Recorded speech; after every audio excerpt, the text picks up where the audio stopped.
In this video, I'm going to talk about a very productive writing technique that you can use to get a lot of writing done in a relatively short amount of time. Hey everyone, this is Brian from the Grants and Publications YouTube channel. And today I'm going to talk about the pomodoro technique. This is a great technique. I really love it. It works super well.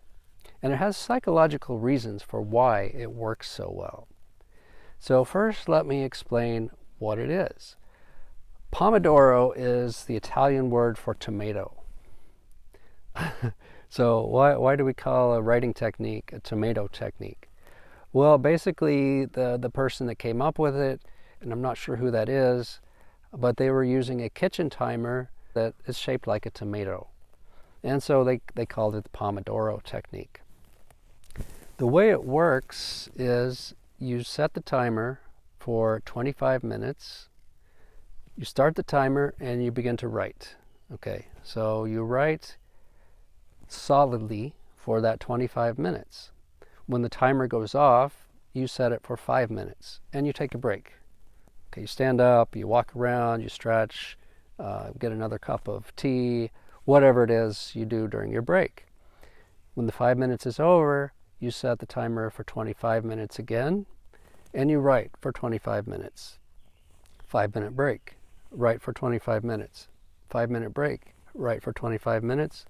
Then take a longer break. After the fourth 25 minutes, take a longer break, 10 minutes, 15 minutes. So for every hour you have, you've written for 50 minutes. Now, not only have you written for 50 minutes, you've written for 50 high productivity minutes for every hour that you spend on Pomodoro. This is great because if you just wrote for an hour solid, by the time you got to the end of the hour, your productivity is going to take a nosedive because most of us don't have attention spans that are that long. That's why we use 25 minutes, because that is the average adult attention span. So you can focus for 25 minutes. Maybe at 24 minutes, 23 minutes, you're starting to lose your focus a little bit, and that's when the break comes. And also that break will often interrupt your flow, which might sound like a bad thing, but it's actually a good thing, because when you come back after that break, because your flow has been interrupted, you know exactly where to pick up and start again.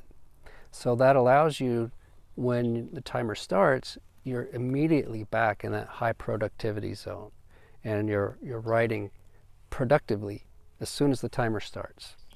It works well if you're writing solo, because it allows you to block out distractions. You can ignore your phone for 25 minutes, right? You can turn off the sound and ignore all the messages. You can ignore your email for 25 minutes.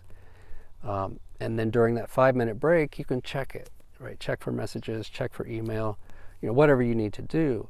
But the idea is that for that 25 minutes, you can block out that stuff. And if you have a thought, you're like, oh, I need to look up something on Google, you're allowed to write it down on paper. You're not allowed to go and chase that thought, but you are allowed to write it down. And then when your writing sessions are over, then you can chase that thought, right? Then you can go and follow up on it. So this is also an exercise in focus. It's an exercise in self-discipline to keep you on task. And 25 minutes is short enough that any of us can keep on task for 25 minutes. Now, some people say, I have a longer attention span than 25 minutes. If that's true for you, go ahead and extend it. You can do 35 or 45-minute blocks followed by breaks. Just keep the same pattern of write, short break, write, short break. If you need to make it less than 25 minutes, that's okay too. Maybe if you're just getting started, start with 10 minutes. That's okay. Build up to that 25 minutes.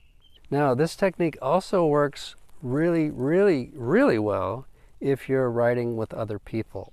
So if you have a writing group of 3 or 4 or even a dozen people, and you're all sitting in the same room, you can assign one person to be the timekeeper, and you all write together.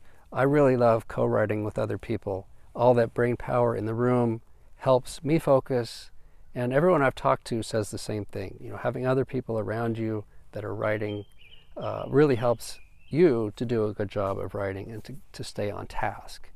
I think that's why so many people like to go to a coffee shop to write, because there are other people around them writing. If this is your first time hearing about the Pomodoro technique, I hope it was helpful for you. If you got value from this video, please hit the like button.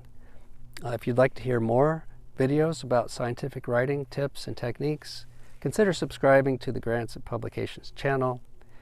If you've used the Pomodoro technique and you have other tips that I didn't mention, leave those in the comments.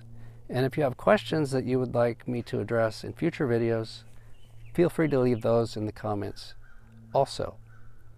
Thanks for joining me. I'll see you next time, and happy writing.